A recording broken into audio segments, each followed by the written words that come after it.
Hello, everybody, and welcome to another edition of Poland Daily Travel. I'm Will Richardson. That's Poland Daily Travel, not travel.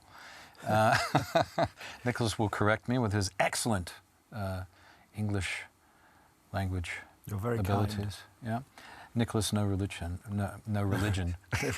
No relation, I think. No relation. Yes. Richardson here in the studio. At any rate, in the last episode yesterday, we were talking about my trip to the United States. Yes. Just the logistics of it. Now let's talk about coming back, or let's talk about some of what's going on in the United States. Yeah, that would be interesting. Travel-wise, because I drove the equivalent of 3,000 across the United States into the Pacific, about 3,500 miles, because I drove from Virginia to western North Carolina in the mountains, and back and forth because I was moving, helping my mother to move. That's right. And all successfully happened. Good. And then down to South Georgia, and then from South Georgia to visit people, and then from South Georgia back to Virginia. And so I did this great Bermuda Triangle between western North Carolina, southeastern Virginia, and southeastern Georgia. And all in all, 3,500 miles. So I saw... Gosh. I'm tired. I think I need a nap. That's a lot of driving. It's a lot of driving. And a lot of moving. But I really did see a lot of what was going on from cities to countryside. And people are traveling as usual. There's no shortage of traffic on the motorways or interstates, as we call them in the United States. And also, the thing that I found was staying in motels. You know what a motel? What's the difference between a motel and a hotel in the United States? I don't know. Well, all I know is that from what you've seen on films. And so the motels always have these car parks, and your room is direct open onto a car park where there's normally a serial killer lurking. There is always a serial killer lurking. Yeah. But the motel you usually can drive right up, and it's located next to the interstate or to the motorway or something like that, Yeah. The outskirts of town, usually, and which is where the serial killers like to be.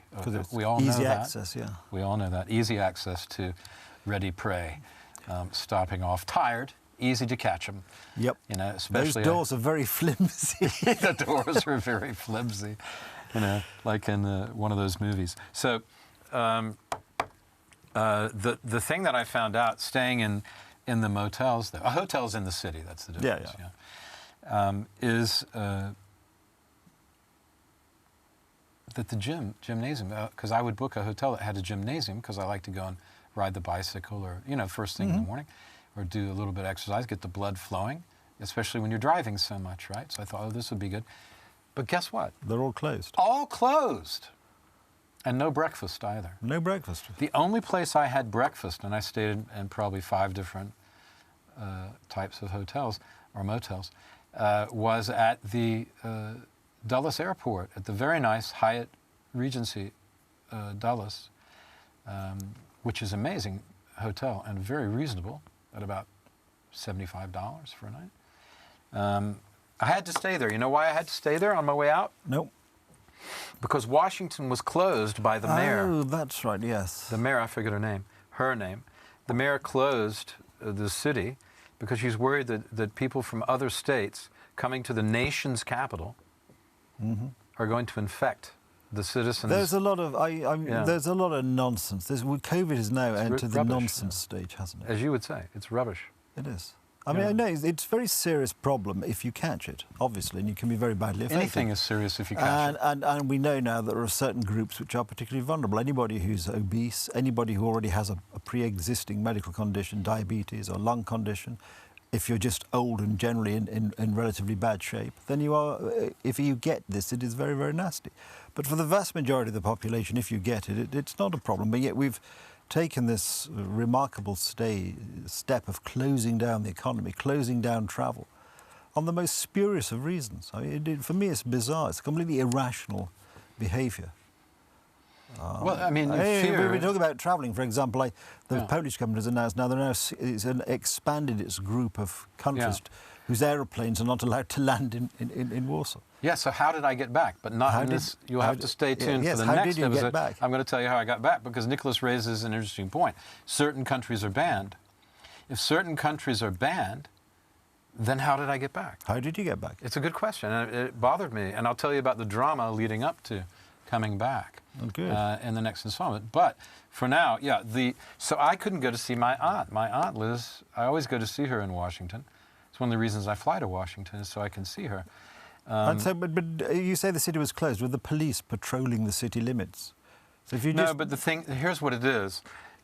This is heavily liberal, heavily democratic, liberal, leftist city. The mayor is extremely left-wing. And if the problem is that people are turning in people.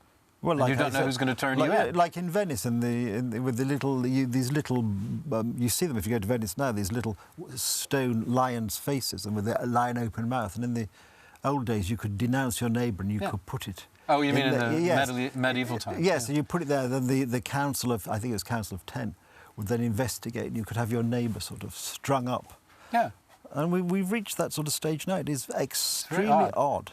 Afraid to go to Washington, my aunt said, well, you know, if it's just me, I wouldn't mind, but I live in a building and I have neighbors. Full of busybodies. And they're scared. And what happens if one of them gets upset? You know? And she said, I can't control that. So, no, I'm sorry. But I'd love to see you, but I can't. So that's not a bad situation. Many people had ill family members in the United States that they couldn't visit, and then they subsequently died, for example. People in, for example, in New York in the rest homes. A lot of people died. The rest homes have been a problem the world over. Yeah. So, at any rate, I just want to say one thing before we have to go, and that was that people have asked me, what's the mood like? I found that in the street, in the shops, in the places, people are extremely polite. People of all backgrounds, people of all religions, people of all so-called colors. We've got to talk about color all the time in the United States. Why can't we just talk about being an American? I mean, I thought the whole point of America, that is, doesn't matter where you came from or what you are, you are an American like any other American. Yeah, if you go through the right hoops. Yeah, generally. That's how I was brought up. Yeah, exactly. There are different, but I just want to say that generally people are very nice, extremely polite, cheerful even.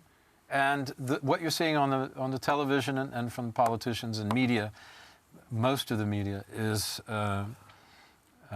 completely backwards to what is going on with ordinary people unrepresented, who just want to get on with their lives as normal. I know. You know, I know that all of you, just most of you, 98% of you just want to get on with your lives. And so I'll let you get on with your lives. Thanks for watching Poland Daily Travel on this installment. And we'll be back and talk about my journey from the United States back to Europe and all the perils that ensued. Okay. See you next time. Thanks, Nick. Thank you. Yeah.